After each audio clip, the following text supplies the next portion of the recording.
Pag may nagtanong sa'yo kung anong profession mo, ang sagot mo, housewife lang ako. Pero alam mo, wala pang kursong nakabukas sa katulad natin. Naging chef tayo, natuto tayong magluto.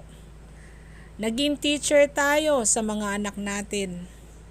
Naging accountant tayo, taga-budget sa loob ng bahay. Naging laundry woman tayo kahit walang washing machine. Naging barista tayo, tigagawa ng kape. Naging bartender tayo, tigasalin ng alak. Housekeeper tayo, labas at loob. Masahista, minsan naging doktor pa tayo o kaya nurse. Hanapan din tayo ng mga nawawalang gamit, naging manghuhula tayo. Gardener tayo, agriculturist, plantitas. Preacher